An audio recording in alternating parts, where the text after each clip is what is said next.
Hey, so I wanted to share the biggest most pivotal thing that happened in my life, in my healing. Am I getting free from old subconscious ways of thinking that I wasn't aware of, patterns of low self worth, all of the negative thoughts, and striving to be loved and accepted? It wasn't until in 2016 something amazing happened. So in 2008, that is when I started working on why do I show up the way that I don't want to show up. And I was seeing counselors and reading books and reading my Bible and praying, and that was all great, and things were happening, and I was getting awareness. And one thing I've realized is that there's a season for everything, and wherever you are is exactly where you're supposed to be. And that's where I was. That's what I had done for 8 years. Is I had read books and seen counselors and dug into why I was the way that I was, from being molested as a kid, being raised by alcoholics, choosing into relational patterns that weren't helpful. I had a way of communicating that would have driven anybody away. Just so many things that I became aware of.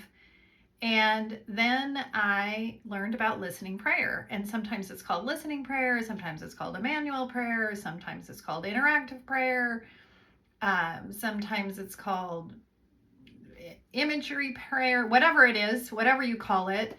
It's what David talked about when he said, I saw the Lord forever or always by my side.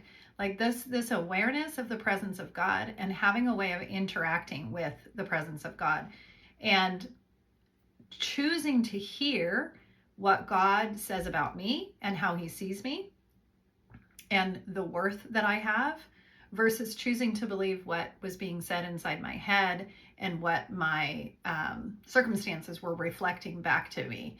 And so as I began this journey of having listening prayer healing sessions and just learning how to journal and hear, learning to trust that I had been hearing all along, as you're reading the Word of God and something sticks out, or there's an impression on your heart, or whatever it is, we are created to hear and connect with God, and that is at our heart subconscious level. Well, that was part of the issue, is that I had always been living up in my head, trying to control everything, trying to make certain of everything, trying to protect myself because of the circumstances I grew up in.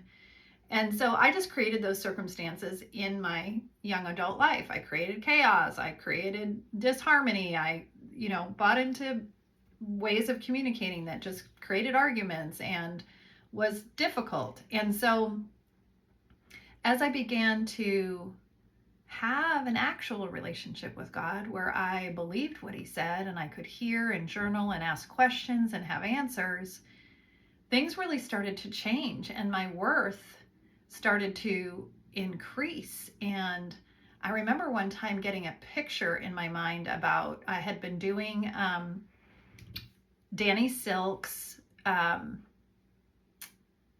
Your Light. It's a Danny Silk program. Oh yeah, Keep Your Love On. And it was such an amazing program. And in one of the videos, he talked about how a person without boundaries will just let people come in and run amok. And the picture he created was, he showed a picture of like a vagrant house, a house that had been abandoned. There were no windows, there were no doors, there was graffiti, there was trash inside. And I was like, oh my gosh, this is how I've lived. I have not had boundaries. I have not treated myself as worthwhile. I've treated myself as an old abandoned warehouse that you can just come and go as you please and do whatever you want in it. And I said, okay, God, show me how you see me. How do you want me to be? And I got this beautiful image of a craftsman home it was all white, and it had this huge porch and pillars on the front porch and this big wide open stairs coming up to the porch. And as I backed up farther, I could see that there was this really nice walkway right up to the front porch.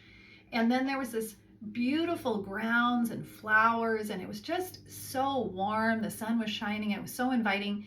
And there was a wrought iron fence around, so there was a fence, and it was built on like a few feet of rock and then the wrought iron posts, and you could see in. It was lovely and inviting, and I was like, oh, this is so beautiful. And the lights were on inside, and God was like, these are the boundaries I have for you. You don't need to keep everybody out. People can see in, but there's a way in. This is the way to your front door, and the front door represented access to my heart. And it was just a beautiful, it still is a beautiful thing that I can see in my mind's eye that reminds me of the type of person that I am and what healthy boundaries do and are for.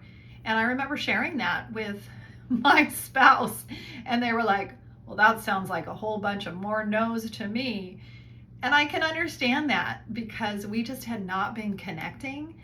But at the same time, I was no longer an abandoned warehouse. I was no longer a person that you could climb in any window and break in any door and graffiti all over and leave your trash.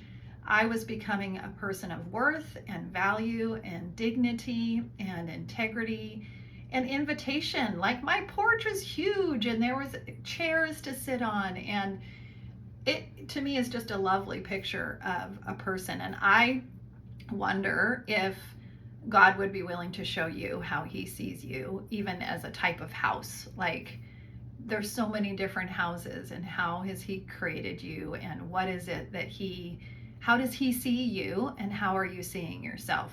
I know if you found me on here, that likely you have a similar story.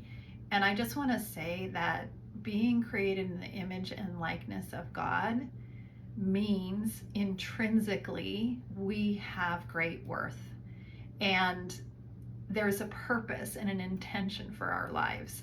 And if we're feeling like we're not worthy and we're trash and our self-talk doesn't align with all of that, then we get to discover what's going on. So I hope that was helpful.